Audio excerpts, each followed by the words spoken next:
આ છે નંદા દેવી, ભારતનો બીજો સૌથી ઊંચો પર્વત, ઊંચાઈ 7,816 મીટર, જ્યાં 60 વર્ષથી એક ન્યુક્લિયર ડિવાઇસ દફન છે, જે અમેરિકી જાસૂસીઓએ ખોઈ નાખી હતી.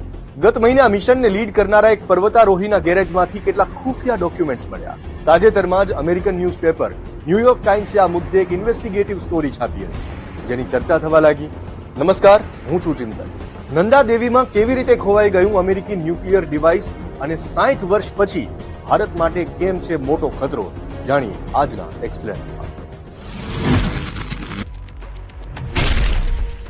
ઓક્ટોબર 1964માં ચીને પોતાનું પહેલું સફળ પરમાણુ પરીક્ષણ કર્યું. અમેરિકા એવું નહોતું ઈચ્છતું.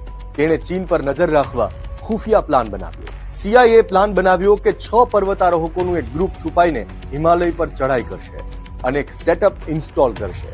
આ માટે એક એન્ટેના, સિક્રેટ સેન્સર, કેબલ અને ડિવાઇસને વર્ષો સુધી ચલાવવા માટે સ્નેપ 19C નામનું એક ન્યુક્લિયર જનરેટર પસંદ કરવામાં આવ્યું.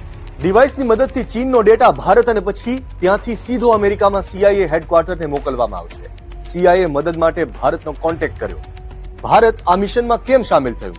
ત્યારના ભારતીય ખુફિયા અધિકારી RK યાદવે ન્યુયોર્ક ટાઈમ્સને જણાવ્યું કે સરકારમાં ફક્ત 2-3 લોકોને જ આ વિશે ખબર હતી. 1962માં અમે ચીન સામે યુદ્ધ હારી ચૂક્યા હતા. ચીનના ન્યુક્લિયર ટેસ્ટ પછી સરકાર પણ ડરેલી હતી. તેથી ભારતીય ગુપ્તચર એજન્સી CIAની મદદ માટે તૈયાર થઈ ગઈ.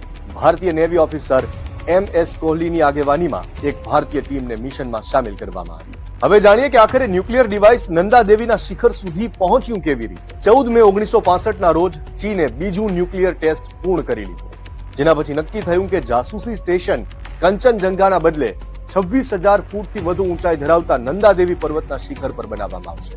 અહીંથી ચીનના મોટાભાગના વિસ્તાર પર નજર રાખી શકાતી હતી. ધારદાર બરફના શિખરો ધરાવતો આ પર્વત ચારે બાજુ પહાડોથી ઘેરાયેલું છે. સપ્ટેમ્બર 1965માં આ ગ્રુપ દિલ્હી પહોંચ્યું.